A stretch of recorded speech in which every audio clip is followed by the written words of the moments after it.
Hey there, this is Michael J. Emery. I'd like to share a process with you that was developed by one of the trainers that I've studied with, John Overdurf. And if you ever have an opportunity to train with John for NLP or hypnosis, I highly recommend it.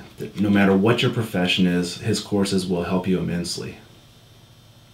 Often when people begin to consider a sort of personal change or a specific action that is necessary as they move toward a goal, there tends to be time ambiguity that occurs. A person in their mind, as they think about achieving a goal, they'll rush forward and condense all of the intermediary steps that need to happen in order to achieve this specific goal or to change in a certain way. And usually the associated statements with the achievement of a goal run along the lines of, I'll be X or I'll have X as soon as I finish this. And as a result, people get stuck out in the future of a hypothetical cause and effect scenario. And in that moment, the scenario is likely to be overwhelmingly large and out of reach. And because it's going to be out in a few months or even a few years, the unpredictability of this certain outcome drastically increases. And what was noticed in working with clients is that the further out in time an action or a goal is supposed to occur, the more unpredictable it becomes. And John Overdurf likened this to predicting weather patterns. A newscaster, for example, they can say what the weather will be like in a few hours or possibly a few days, but moving out in time beyond a few days or weeks, it becomes highly chaotic and unpredictable. With this realization, it becomes apparent that the only thing someone can predict with a very high level of certainty is what they're going to do in the next few moments.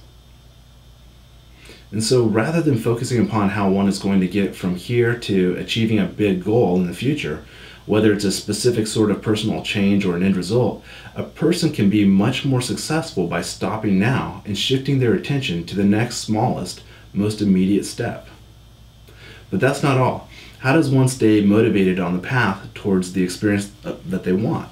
Often when someone sets a goal, they find that their sense of energy and motivation begins to decrease as they push toward making the goal happen.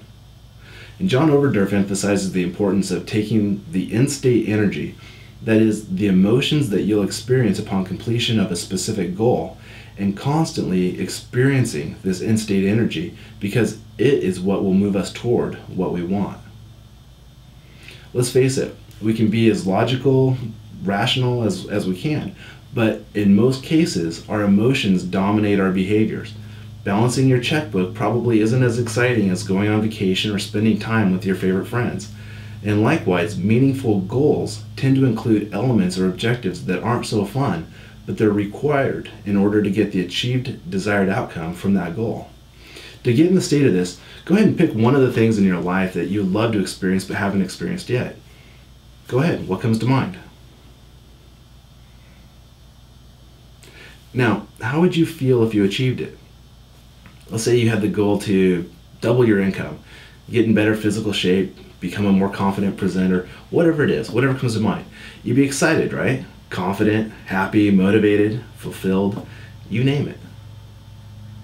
This is the InState Energy. And as you turn toward your goal, what's the next smallest little thing to do? If you're not sure about what might happen next, imagine what it would be like to be a couple hundred feet above the situation, knowing that it's below you and being able to perceive all those little steps. From there, what's next? Now, feeling excited, confident, happy, motivated, whatever it is for you, take all of this energy and just do that next little step in your mind, knowing that as you do this, all those driving emotions are going to build up inside of you, and then you take the next smallest step toward what you want. Do you get the difference between setting a long-term goal and trying to make it all happen at once and eventually burning out in frustration and exhaustion? Instead, notice what it'd be like to be propelled toward what it is that you really want. Each step becoming easier as you grow more and more excited and full of the emotions that are the main reason why you're choosing to accomplish this goal in the first place. This technique is something that I use with my clients all the time. It's especially critical for the person who desires to accomplish outcomes that have many interrelated components. And if you get how this can be very beneficial to what you want to experience in life, visit my website, www.michaeljemery.com, and let me know more about what's going on in your life. I work with people all over the world through telephone sessions and online, and if you're in the Portland metro area, we can schedule an appointment, an in-person session at my office. Love to hear from you. Be amazing.